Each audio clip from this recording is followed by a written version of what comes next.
And in other political news, last week on Capitol Hill, House Democrats voted to nominate Nancy Pelosi as next Speaker of the House. Now, the full House is set to vote on the speakership in the new year. But Phil Matier and I asked former San Francisco Mayor and State Assembly Speaker Willie Brown if he had any doubt that Pelosi would get enough support.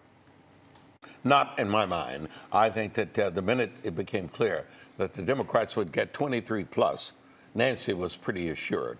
$278 million raised, and almost every campaign had a Nancy Pelosi factor in it. That's not too bad if you're the candidate. Now, in the caucus, she seems to have the vote. But, Melissa, when they go out onto the floor, does she have the votes? Well, frequently, even if you lose votes in the caucus, or you have fewer votes in the caucus, you get more when you go on the floor. There's a tendency to rally around the person that you've chosen. So what happened to the Anybody But Pelosi movement within the Democrats, saying she was over the hill, or new voice, new blood, what?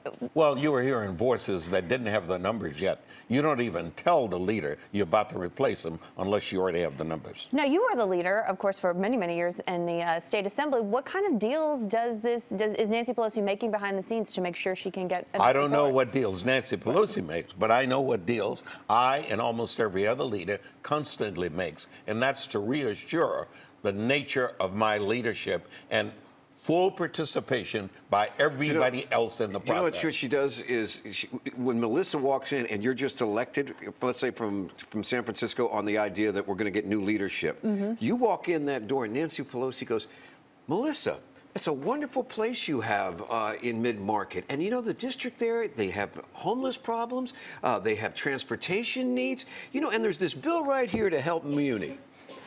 Before you even open your mouth, she's decided who you are. And by the way, I have this position opening on the Transportation and Homeless Committees. Wouldn't you like to, how would you like to go there? Oh, wow. She does her homework before they even show up. She has the deal cooked. That's why she's the leader, Phil. Did she sell out Barbara Lee? Well, Barbara Lee was running for the caucus chairmanship. All right. And that was it. She was up against a young guy from New York. Did she? First and foremost, you got to know that the leader has the responsibility to try to keep the whole team together. And in that process, you sometimes have to do things that others would find somewhat offensive. Having the top of the ticket in the Democratic caucus in Congress with two people from Northern California, having all of those chairmanships coming from Northern California, Southern California, Central California, having much of the leadership already reposed here. It's really difficult to make the case for one more. Yes, but it does make the case for someone else if you're trying to get their votes to keep you number one. Well, you are intrigued with the idea of some machinations. I can assure you, Phil, you'll never be able to prove it.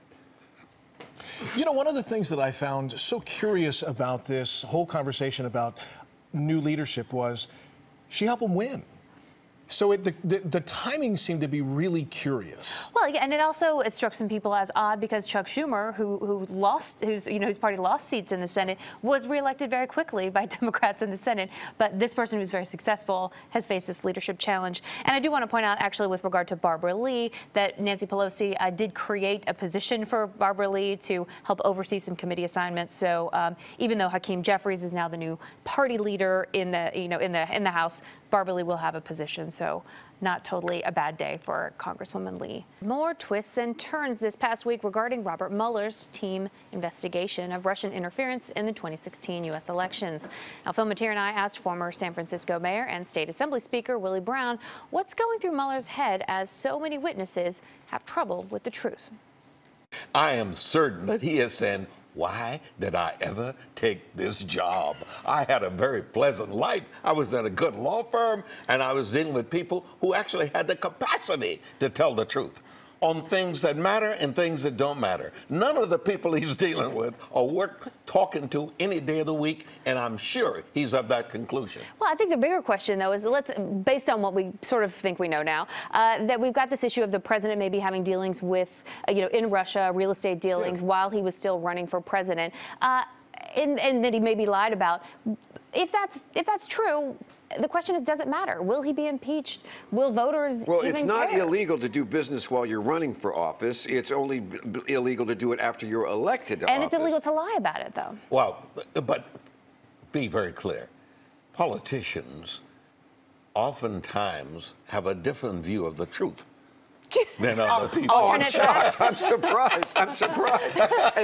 Did you find it just a little ironic that the Cohen president's personal lawyer confesses to lying to Congress? Meanwhile, I've got people like that. That's something new. How many people lied to get into Congress? You know, you got to worry about all of that. But be very clear, I do not believe that what Michael Cohen was doing before Mr. Trump was elected president was illegal, at least based on the information that has been forthcoming, period. Well, and even Nancy Pelosi, maybe soon-to-be Speaker Pelosi, has said that if there's going to be an impeachment proceeding in the House, that it'll have to be bipartisan, and that it's not something she's eager to jump into just yet. So it's not clear that even that they're sort of itching to do this. So Mueller's report becomes. Well, keep in mind, Democrats would like very much to string this out through 20, because to the extent that you need to win the presidency, you need a crippled Trump. And you're going to have a crippled Trump as long as he continues to breathe and can't pardon himself. Now, we saw the special counsel investigation kind of go dark in the time leading up to the election. We've seen some things that are pretty consequential afterwards. What do you think a reasonable timeline is? Are we talking between the end of the year, spring? Well, so one of the things that's important to know is that we've got this new crop of Democrats coming in January. They're going to be sworn in, I think, around January 3rd. And so the question is, if you have anything to drop, do you wait until you have this majority of Democrats in the House who can follow up with hearings and potentially impeachment proceedings, or do you drop it before the end of the year? And I think that's something a lot of people are watching for and wondering whether Mueller is even making that political calculus about which House of Representatives he actually presents the information to. So we're all certainly looking to that.